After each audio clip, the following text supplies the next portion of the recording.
Greetings, everyone. Welcome to COS Indiana Live.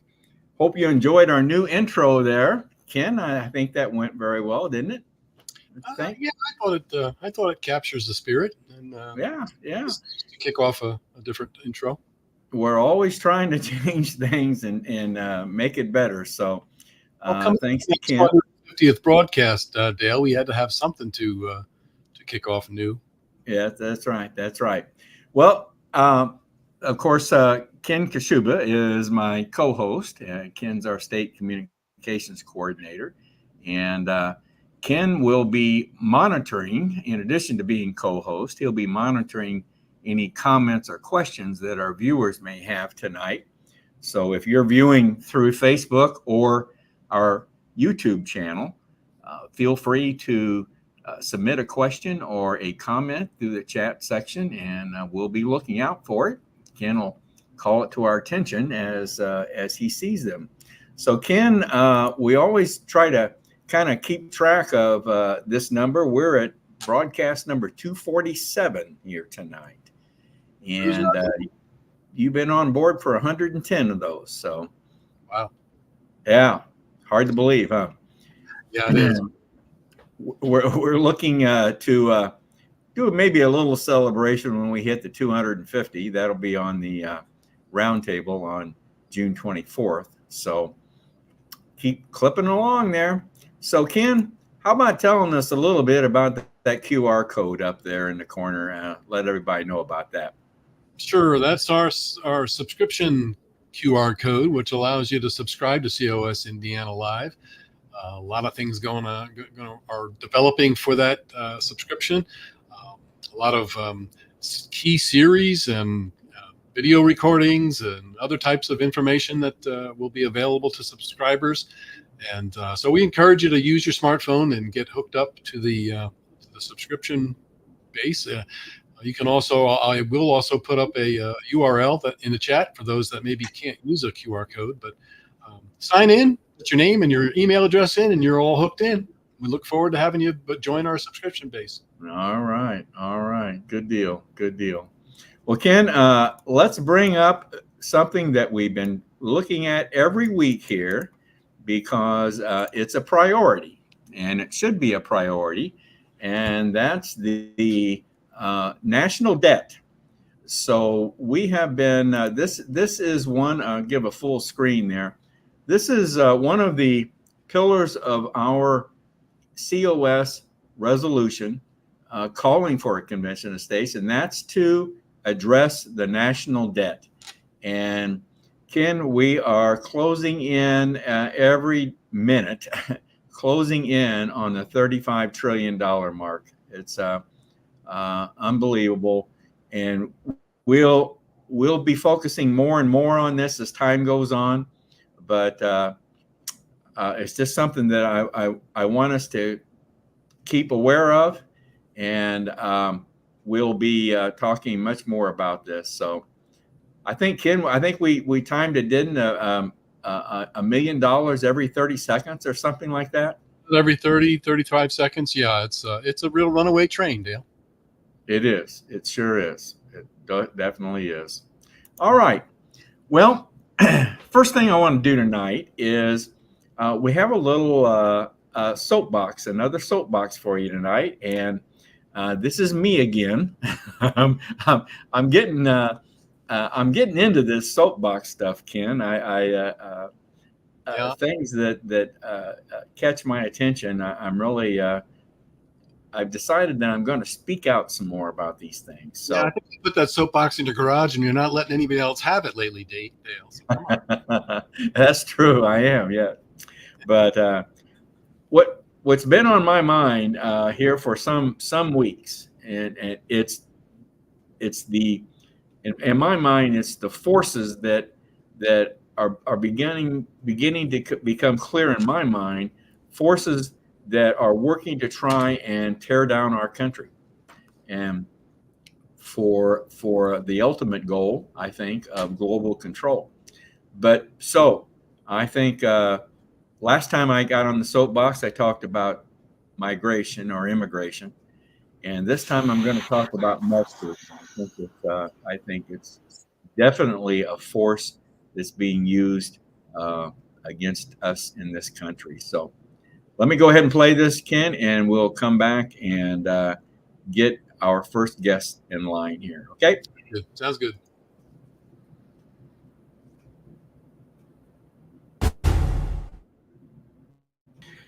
Greetings, everyone. Dale Parrish, host COS Indiana Live. I want to talk to you today about another, what I call force going on in our country. And today's topic is going to be on Marxism. Marxism has been around in this country since the mid 1800s, and it's kind of it started out in one version. It's kind of transitioned to a different version. But I think you need to be aware of this movement in our country.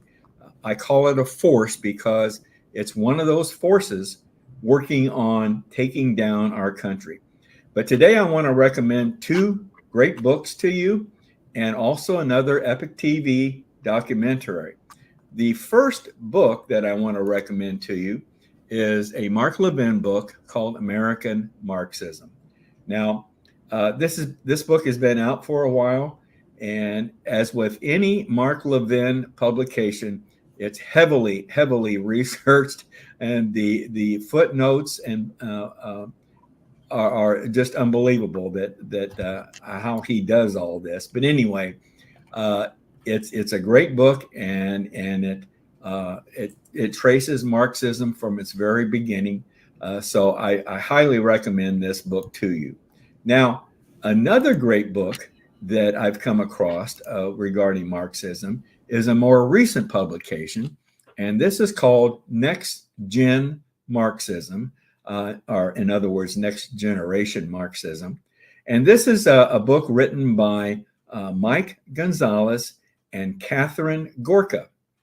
Now, this book, I think, is very, very pertinent, and because it deals a great deal, although it goes into the history just like Mark's book does, but it deals a great deal with what's going on in our country today. And I think you'll see and understand what they're getting at here. But now I want to recommend to you, in addition to these books, I want to recommend to you this documentary. This is the Epic TV documentary, Behind New Protests. This is an interview with the author, one of the authors, Mike Gonzalez, of this latest book, New Gen Marxism. And it's very, very interesting how what Mike Gonzalez and Catherine have done here is they've compared and pointed out the old Marxism versus the new Marxism. See, in the old Marxism, it was social classes against each other, the workers against the owners of the business. So it was very, very social class oriented. Well, the new Marxism takes into play things that are happening now, like race, gender, and basically pitting the oppressed against the oppressor type scenario. So this is what is happening in our country today, and how the government plays a role in this, and how the government is utilizing Marxism for its own purposes. And this all comes down to government overreach in our perspective here. So again, highly recommend these two books to you and the Epic TV documentary. A solution, both books go into numerous solutions, but of course, one of the solutions we think is to call for a convention of states to address government overreach. And this is another pure example of how a movement that is being utilized in this country, and our government plays a role in it, utilized to take down our country. So one solution, one of the best solutions, is calling for a convention of states for the purpose of proposing amendments. Once again, be sure to follow us on Facebook or YouTube. That's COS Indiana Live. Thank you. Have a good evening. Bye-bye.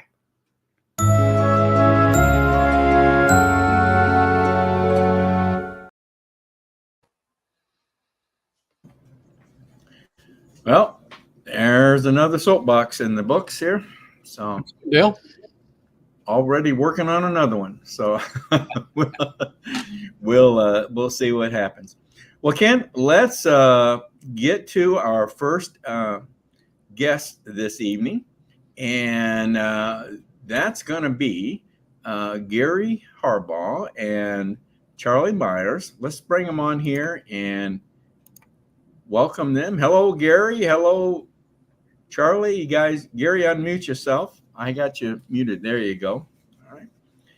So Ken and I are going to drop off the screen here, and Charlie and Gary and Charlie are going to talk about Charlie's book that he has written.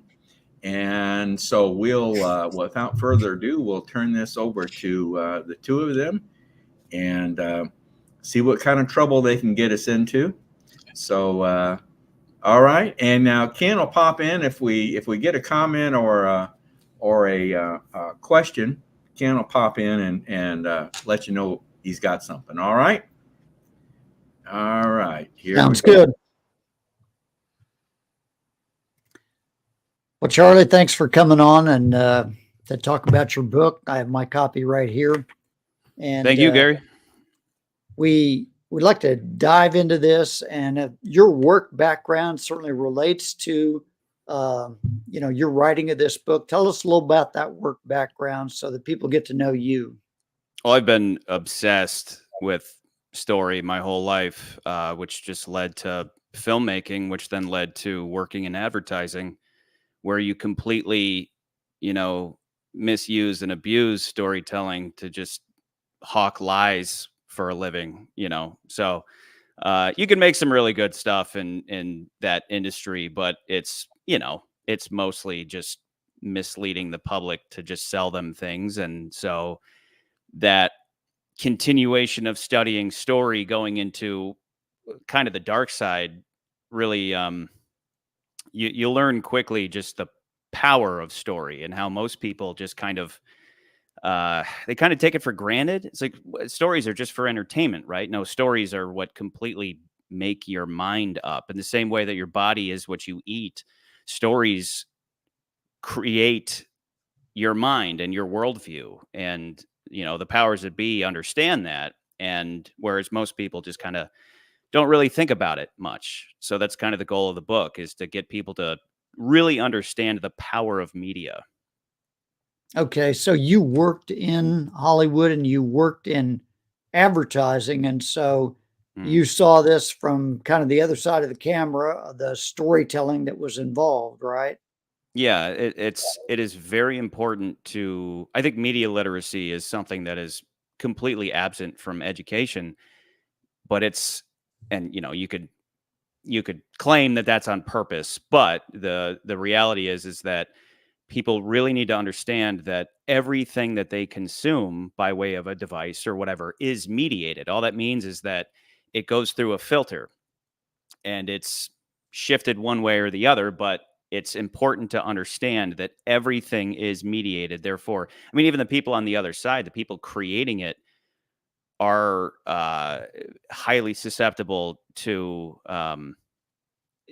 the media they consume. They hardly understand that everything is mediated and therefore can be easily manipulated and used to, shift people's minds this way or that way. So again, the book is just media literacy should be something that everybody is taught to focus on, but we're not. We're taught to just accept things as we see them. So you wrote this book so people could help get a better understanding of how things are mediated and how the stories are manipulated. Is that a fair statement? It's certainly a part of it, but more than anything, it's to push people to think, to consider, to try to understand the power of story. What I start to delve into is not, like I briefly touch on my career and my industry, but quickly just kind of becomes a book, more or less just a philosophical take on what stories are, and how, essentially we all just got here. We're all on this rotating carousel where, you're born, you grow up, you get old, you die. And so while you're here, you're figuring things out. And just as you kind of start to figure things out, you pass away. So how is it that you take everything you learned and pass it on? Well, that's where stories develop. That's how you can take whatever you've figured out, and you can write a book and you can hope that people will read it and learn something after you're gone, because we all just got here and we have no idea what we're doing, and most people have no idea what's good for them over time without guidance. And that's really because that's the thing that differentiates us from animals, is our ability to perceive and understand time and to anticipate Okay. cause and effect going into the future. And that's what stories are. Stories could be something from The Godfather down to like something that happened on the way to work, but they're typically to communicate some kind of lesson. But then they can also be used to push really, really bad advice. And you need to understand Okay. which is which. So tell me about, in your book, where in the library would this book be categorized? Where would I find it? I believe it's listed under religion and spirituality, but it's not. It's a philosophy book for sure. Okay. That's kind of what I thought when I read it. It fit in the category of philosophy. And maybe, I don't know, how many people pick up philosophy books? I don't know. That's a side issue. But Probably why they anyway, didn't label it that way. But I think yeah, political and religious philosophy. It's a method of analyzing story, and understanding story. And if you ask me, I think it lays out what conservatism is. It lays out what liberalism is, but it emphasizes why conservatism needs to, there should be a balance between, it's like they'll say half of the country is conservative and half is liberal. Good. But there should be a slight dominance of conservatism through time, because that's what kind of maintains society over time. And this, speaking of COS, this is what the founding fathers had in mind, of just having that political, what do you call it, traffic jam, where things don't change quickly because things shouldn't change quickly. Conservatism wants things to change slowly over time, because people are very easily tricked into adopting certain beliefs that lead to degeneracy. So, and a lot okay. of times that's by way of story.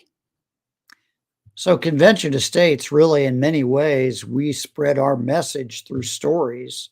Mm. We talk about the framers of our Constitution, the founding fathers, and a lot of that does involve story. I hadn't thought about that before now, but it really is. Really is. In fact, I want to get, the book begins with a disclaimer and a concept that you call innerism, which is something brand new, never heard of it, read about. Nobody else ever thought this up.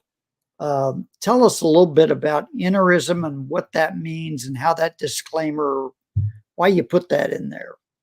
The disclaimer came about specifically because the first publisher was worried that the book was sounded a bit atheistic. So the odd thing is that theists read it, Christians read it, and they say, this sounds kind of atheistic. And atheists read it and they go, this sounds kind of theistic. But the goal of the book is to get both theists and atheists to nod in agreement, to get liberals and conservatives to nod in agreement. We can all believe in this. And it all, going way back, it started when this, innerism is essentially the term coined to express everything I've been talking about thus far. And for me, it started when I saw, I always forget his name, but the guy who created the Creation Museum, I think it's in Kentucky, right? he debated Bill Nye the Science Guy, and they went back and forth arguing. It was one of the dumbest debates I'd ever seen, because they're arguing about whether or not Noah's flood actually happened. And what bugged me so much about it was that, who cares if it actually happened? And I mean, in like a grand, like in a, so far as story is concerned, who cares if it actually happened? All that matters is the wisdom that can be realized by understanding that story.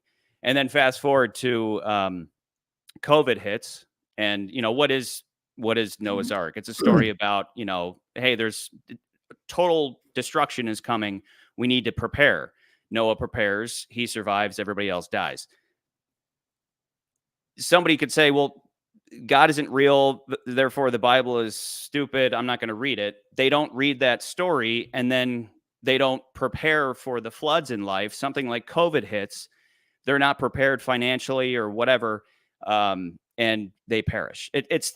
So my point being that these two guys who are supposed to be really smart are arguing about whether or not the Great Flood happened, and they miss the wisdom embedded in that story. And so, eventually I'm just like, these guys are knuckleheads, and that leads to this philosophy, which it is an acronym. I don't think we need to go into what that is right now, because we'll be here for too long. But it's just a method of analyzing story as not just a form of entertainment, but a distillation of wisdom by way of experience through time. It's like that's all the Bible is when you read it. It's just a collection of stories that lasted through time, because you can actually learn something to help prepare you as you go through life. I was an atheist for years, and then I read the Bible, and at first I was like, this is really messed up. This Bible here is really disturbing. And the more you read, the more you go, okay, this actually makes sense, because this is a reflection of the reality that we live in. The Bible isn't just like, again, Noah's Ark. You don't read Noah's Ark and it's that Sunday school, like 2 by 2 the animals went in the ark. It's not that happy-go-lucky stuff. It's actually really hardcore. And then as you keep reading, there's this pattern that develops in the text, which is people abide by God's law and things get good. And then they go, hey, we don't need God. Things are great. What do we need God for? And then it starts to degenerate. It goes bad. And then it's awful. And they go, man, we really need to get back to abiding by this God fella. And things get good again. And then they get bad. And then that's just how it is over time. And that's something that I think gets interrupted. That understanding of how society rises and falls, I think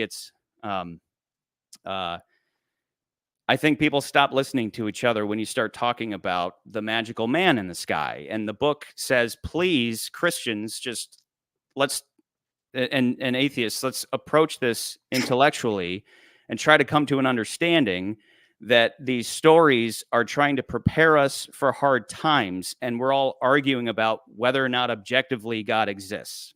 And that's a separate issue. That's separate from the book. That's why that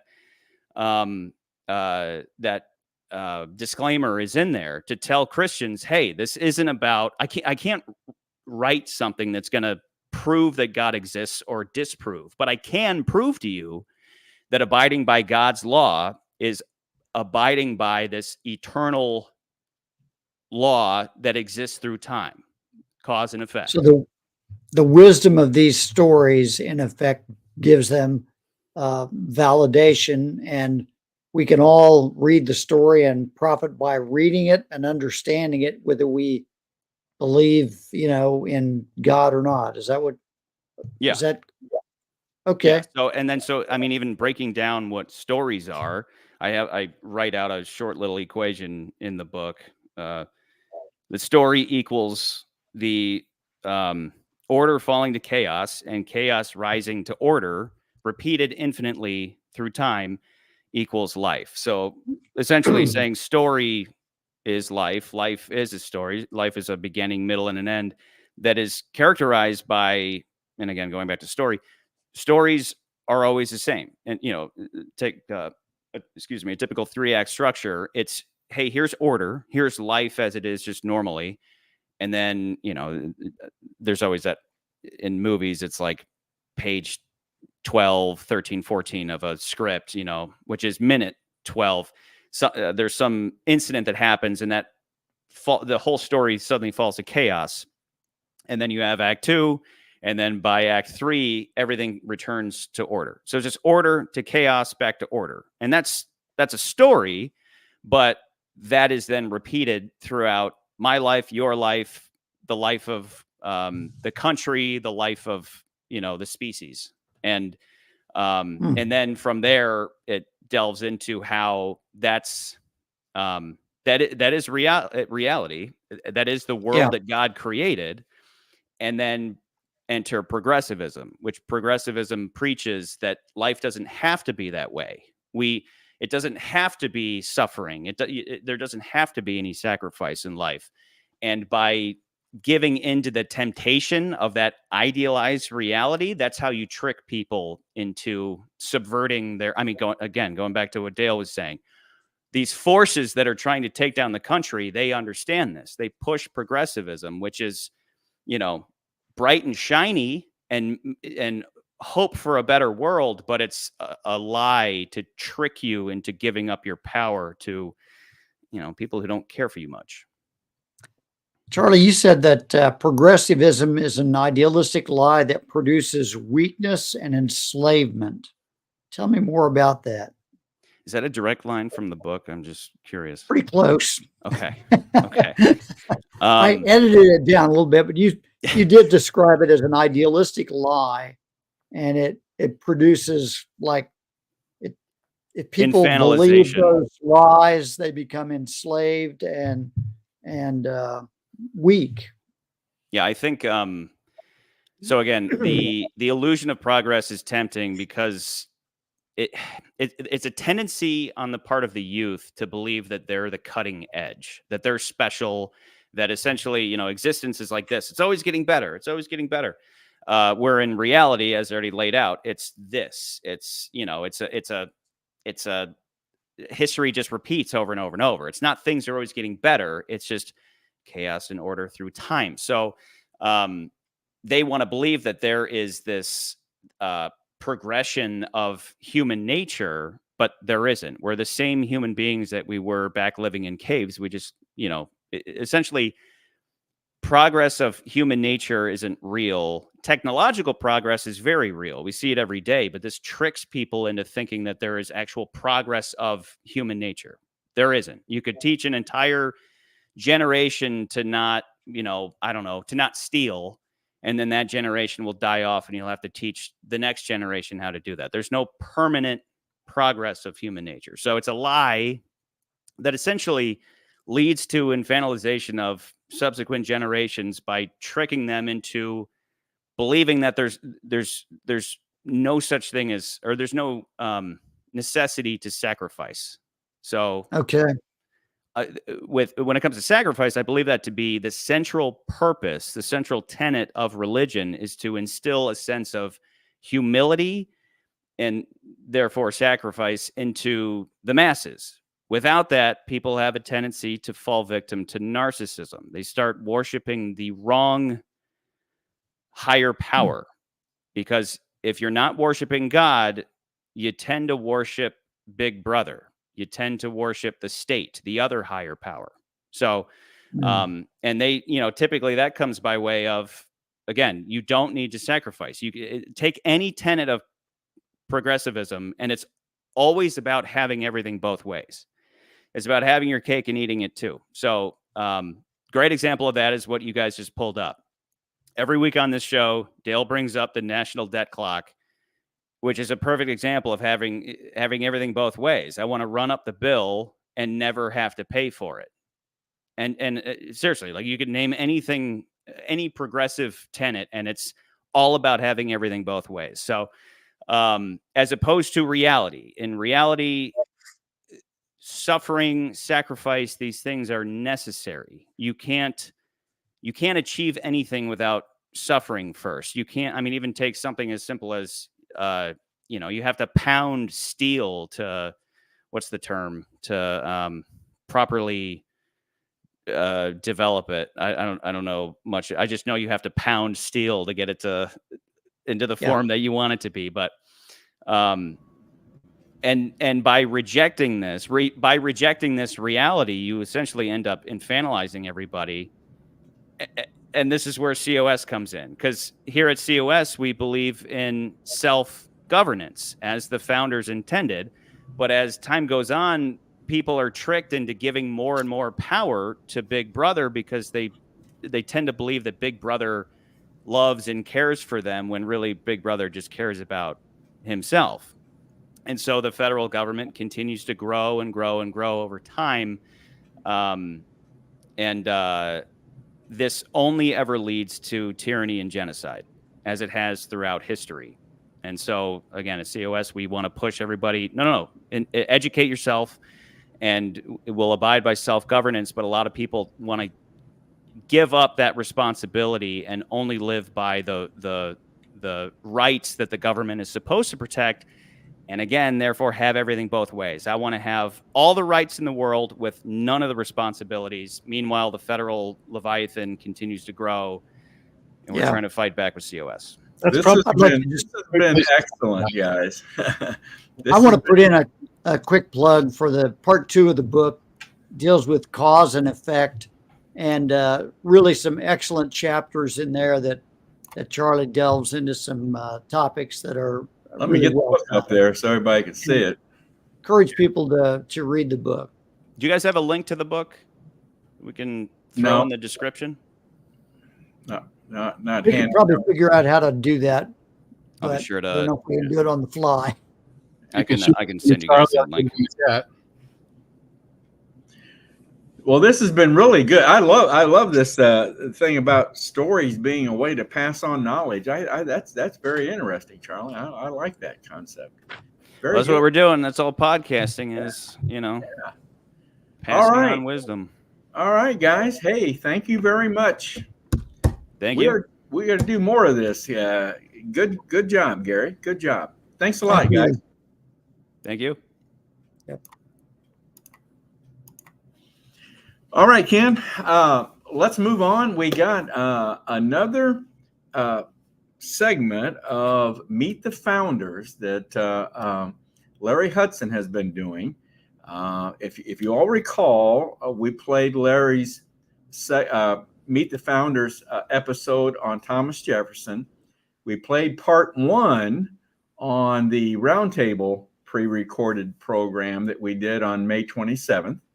So tonight, because these parts are so long, we're staying with part 2, Thomas Jefferson, but this is the episode 2, Thomas Jefferson, part 2, segment 1. So I think we've decided to divide this up into 3 segments. So this is segment 1 of part 2.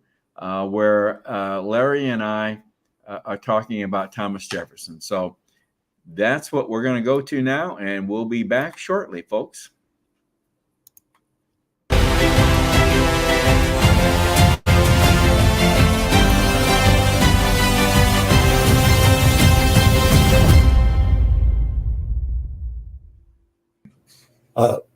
But continuing, if you will, I've got a little bit more here, I think, that I'd like to share.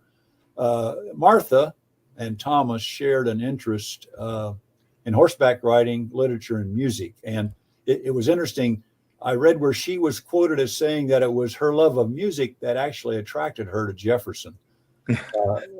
He was, and I don't know if I mentioned this, but he was a skilled violinist. And, yes.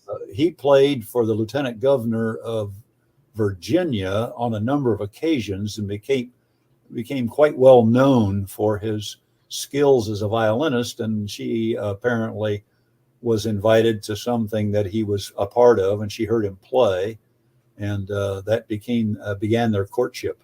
Oh, okay. They were married. I don't remember exactly when, but they were married for 10 years, and she bore him 6 children, 5 girls and a boy. Only 2, unfortunately, survived to adulthood, and they were both girls, so he had no surviving son. Hmm. And a few months after the birth of her last child is when she died. Real close to the end of the Revolutionary War.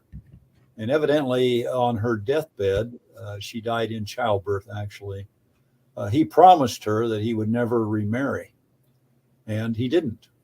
And so right? over his lifetime, he'll own approximately 600 slaves.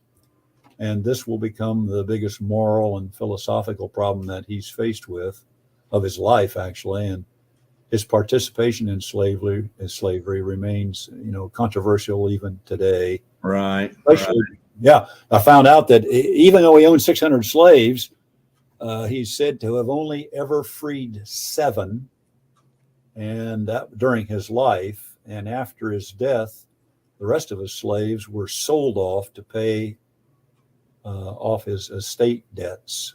So there'll be more forthcoming on this a little later in our right. part. Well, you mentioned the Revolutionary War, so we'll bring everything up to the Revolutionary War here. What was his part in the Revolutionary War? Was he did he fight in the war, or what was his part in the Revolutionary War?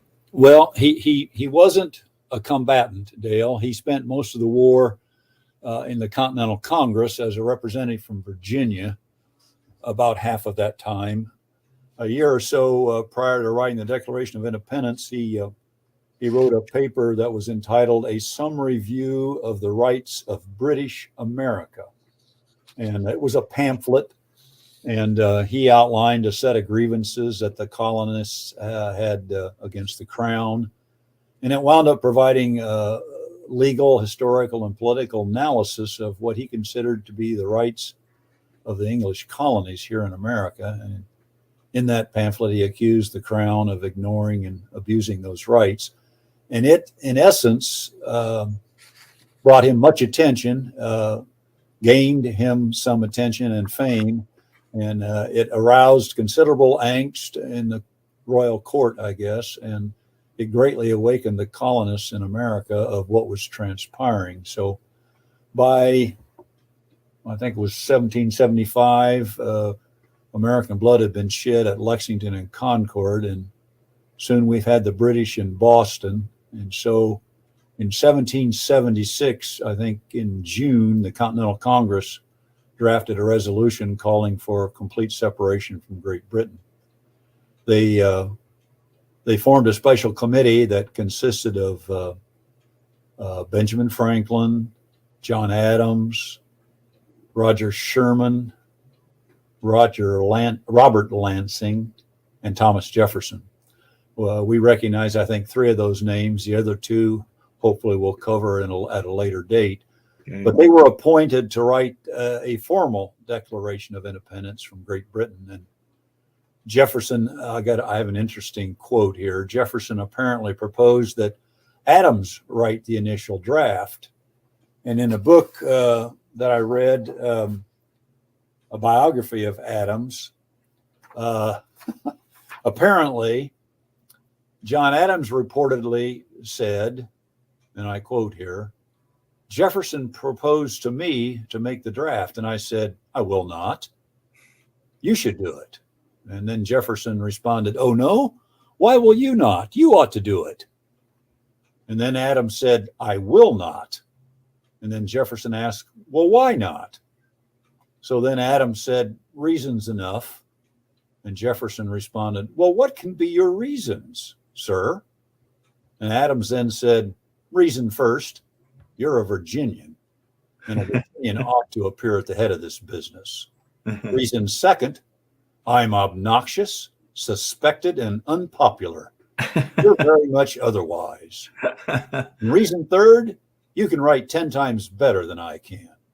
And Jefferson then said, "Well, if you are decided, I will do the best I can." And with that, Jefferson set out to write the most important statement of America's defiance. So did he actually write it, or did he just have a hand in? I mean, was he, did he get some other people involved, or did he actually write it? Well, he apparently consulted with his fellow committee members, but he wrote the declaration I've read in isolation. I can't remember exactly where he went, but he spent 2 days in isolation writing several drafts. And from the notes that survive, it appears that he drew considerably on his proposed draft of the Virginia Constitution and on George Mason's draft of the Virginia Declaration of Rights, and then from other sources that I've mentioned, the Bible and so forth, of some of the classical writings that he had read. The other committee members did make some minor changes, and a final draft, I guess, was presented to Congress, I think in June. And then after drafting the declaration, he and the committee just had to stand by and wait while Congress pored over the document, I guess, for a couple of days. And when it finally broke out of session, he was apparently extremely annoyed, upset to find that many members in Congress were calling for a number of extensive changes and revisions. Now, his original draft survives, and it turns out that Congress cut about a quarter of what he wrote. Benjamin Franklin apparently soothed Jefferson's irritation, and so the finished copy of the Declaration was finally adopted then the next month on July the 4th in 1776. Interesting. Well, I just recently saw something about this myself, that the Declaration wasn't actually signed on the 4th of July, which is the date, of course, that we celebrate every year. What do you know? What was that? Is that the right date, or what? What do you know about that? Well, first off, let me add, Jefferson nor the Congress called this document the Declaration of Independence. He didn't name it that. Oh, really? Okay. The people, the document was circulated through the colonies for people to read, and it was the people who came up with that title, the Declaration of Independence, as it circulated through the colonies. And they actually gave it what I would say its immortal name. But as to your question, it's interesting to note that Jefferson, Franklin, and Adams all wrote in correspondence that it was signed by Congress on the day when it was adopted, which is July 4th, 1776. And that assertion is pretty much confirmed by the signed copy of the Declaration, which is dated July the 4th. Okay. But there's additional support for the July 4th date in the journals of the Congress. But subsequent research that I've read has confirmed that many of the signers were not even present in Congress on July the 4th, and that some delegates may have added their signatures on or even after August the 2nd. Neither Jefferson nor Adams, they never wavered from their belief that the signing took place on the 4th, yet most historians today have come to accept the argument, which David McCullough, if you read John Adams, his book, John Adams, McCullough quotes in there that no such scene with all the delegates present ever occurred at Philadelphia, which that famous painting where they're all gathered around a table at the signing of the Declaration of Independence. I had that painting on my wall, as a matter of fact. He said that painting, that gathering just never occurred. There were never more, I believe, than something like 27 or 37 delegates. There were never more than 37 delegates present during that evolution. Really? Wow. So I don't know. Okay. Well, I don't know. I guess I'll go with the July 4th. I mean, that's what we. Well, it does not appear that the complete signing of the document took place until August the 2nd. Okay. Most historians have concluded that I remember now 34 delegates. I read some place where they've concluded that 34 delegates signed the declaration on the 4th, and that the others signed it on or after the August the 2nd. Interestingly, Dale, Jefferson was not identified as the author of the document until many months later, and the signers were not identified as well for fear of retaliation by the British. Remember, they pledged their lives. Remember, their lives, their fortunes, and their sacred honor. That's right. That document.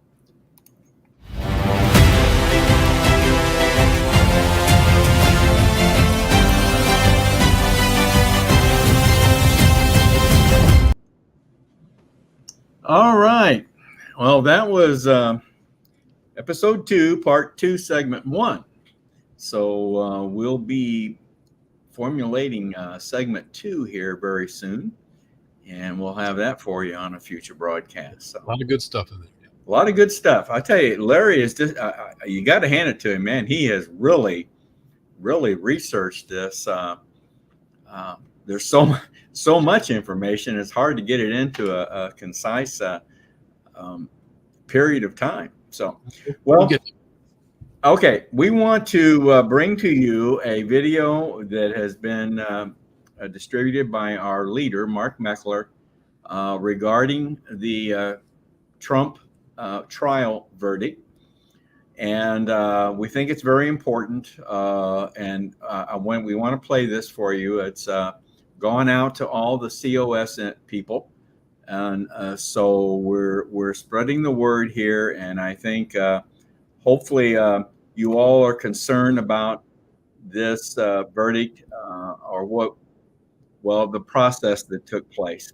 So we want to bring this to you, and you'll be hearing more about us and about this in the future. So I want to play that for you right now. Meckler coming to you with an emergency update. I don't normally do stuff like this, but we just heard the Trump verdict. It's guilty on all 34 counts. I'm not surprised by that, by the way. I mean, I expected a New York jury to convict him. If they were going to convict him on one, essentially all 34 counts are the same, so they're going to convict him on all 34. But I have to say this about that. This is probably the greatest travesty of justice we've ever seen in the United States of America. It creates a constitutional crisis. I have a couple of suggestions that we need to do from here. Number one, New York City is now a failed jurisdiction. It's obvious that people can't get a fair trial there.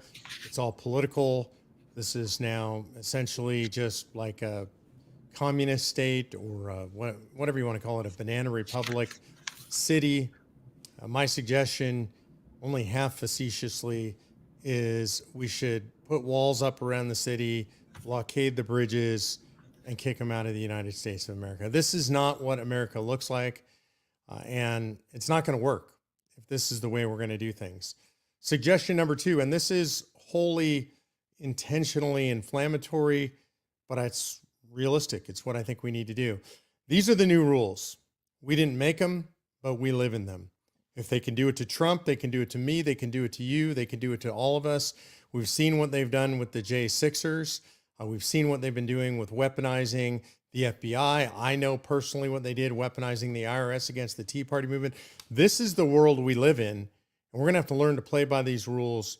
We're going to have to be their subjects, their minions, their slaves, subject to their every whim, hiding in the shadows, afraid. And so what that means is we're going to have to play by the rules that they've set. My suggestion is that in every small town, in every very conservative jurisdiction in the United States of America, that every district attorney in every county, in every city, start looking at every charge that they could plausibly, possibly stretch to fit Joe Biden, Kamala Harris, Mayorkas, all of these people, Anthony Blinken, anybody at a high level in the Democrat Party needs to be targeted with the same kind of lawfare that they've brought to bear against Donald Trump.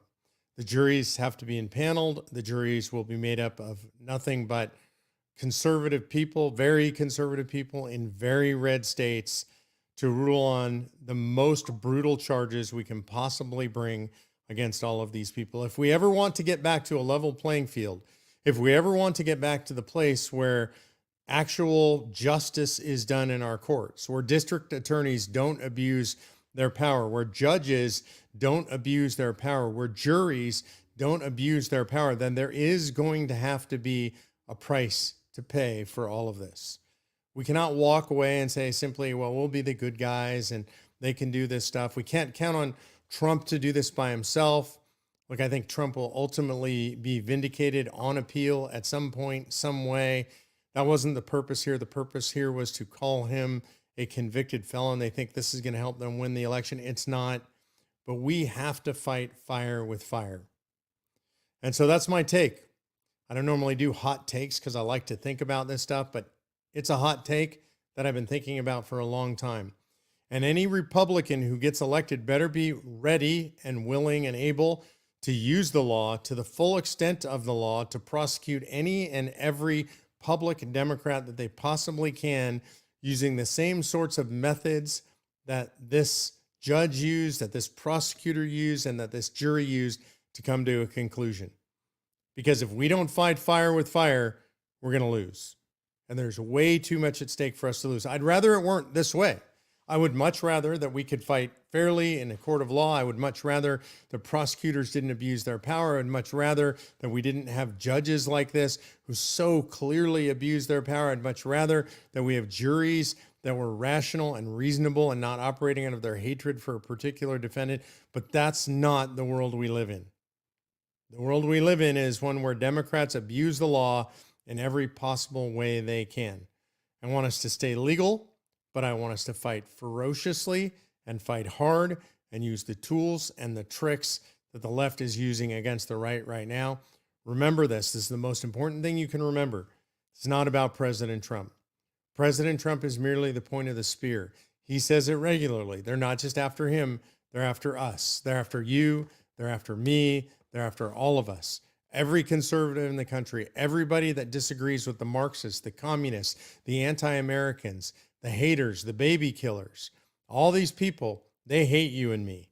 And what they want more than anything is to shut us down and or put us all in prison. And I personally don't think we should sit by and let that happen. I will do everything in my power to fight against this. I will do everything in my power right now to support anybody who's going to fight against this. And I don't know what to say other than I'm stunned, I'm appalled, I'm horrified, but I'm not surprised.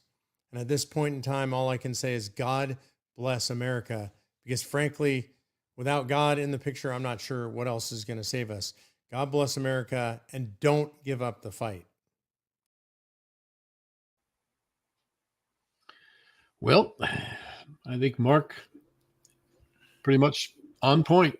Yeah, he is. Yeah, he is. I don't know that I've ever seen Mark so pointed on something like this. Yeah, I think he realizes, and I think we all have to come to the realization that that they've created these rules, and they right now they have the power to enforce them. And I think he's right. We have to beat back with the same stick they're using, so that they feel the pain and understand that I guess so. They can't get away with this. Yeah. Well, folks, there'll be much more coming on this for sure. But I wanted to get that video. I wanted to get that message out to you as soon as possible. Mark obviously just sent this out very, very shortly after the verdict was announced. So more to come. More to come. Well, let's start wrapping up this evening, Ken. Want to mention our next broadcast will be coming up June 10th, just a week from tonight. And we plan on having our state director, Dale Tipton, on to give us a update on how things went for us in May.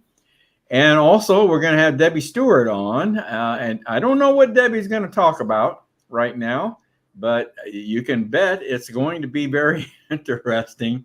And especially in light of the Trump verdict. So I imagine Debbie's going to have some very interesting topic to discuss with us on June 10th. So you definitely want to tune into that. Might also mention that our next roundtable is going to be June 24th. And we haven't decided upon a topic as yet. We were hoping to get Mark Meckler on as a guest, but that's apparently not going to work out for us this time. And also on the June 24th, the roundtable will be our 250th broadcast celebration. So we'll have to plan something a little special for that. But stay tuned as we'll, I'm sure, come up with an interesting topic. And obviously, again, so much to talk about right now. So it'll be a good topic, I'm sure. I think so. Yeah. And just also, as far as our podcast, COS Indiana Live Voices, we just recorded episode number 14, and it's Debbie Stewart is the featured guest on our podcast. So all those podcasts can be seen and accessed on Spotify.com. And Dale, I wanted to add, Dale, that the link to Charlie's book, okay. The Devil Black Box, is in the chat. So people want to go to and get Charlie's book. That link is in the chat. All right. Good. I see it now. Very good. Okay. Also want to mention, if any viewers have a comment or a question about the broadcast tonight that you think of later on, feel free to email us at raiseyourvoicecos@gmail.com. That's raiseyourvoicecos@gmail.com. Any comments or questions? Well, Ken, we're going to make a change tonight in our closing, and we're going to start closing out our broadcast with an episode from John Ackerman's new series, COS Basics. And on his, this is number 4, I believe it is. He's been focusing on the core values of convention of states, and I think you'll enjoy this one. This one is entitled "Be Kind." Now, you hear that, Ken? You got to be kind. Now, that's part of our core values. Now, okay. Yeah. From the top down, we have to be kind. That's right. That's right. So we'll wrap up with this video from John Ackerman, and then that'll be a wrap for tonight. So I want to thank everyone for tuning in tonight. Hope you enjoyed Gary and Charlie. I thought that was very interesting. Charlie's a very interesting guy, and I thought those that interview with him was very, very interesting. So probably have to have him. All right. Well, Ken, thanks a lot, and let's get John on here, and that'll be a wrap for tonight. Good night. Night.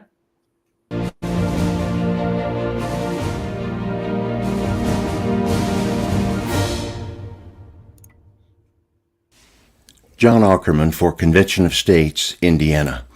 This is the 4th video in the series on COS Basics. We've been talking about the core values of Convention of States, and I've already talked about the first 3, which are preserve constitutional originalism, foster responsible self-governance, and cultivate servant leaders. And now, number 4, be kind. Just be kind. Here at Convention of States, we believe in the Golden Rule. Do unto others what you would have them do unto you. Many world religions have what's known as the Silver Rule. Do not do unto others what you would not have them do unto you. And, that's okay. But I like the positive spin on the Golden Rule, the rule that Jesus gave us. Do the good things to others that you want them to do to you. Here in Convention of States, we treat others the way we want to be treated. Now, that's a rather unusual value these days in America and in the world. We're used to hearing in the news of political maneuvering, dirty tricks, dog eat dog, manipulation, getting people to do things the way you want them done, and mistreating people in order to achieve your own desired ends.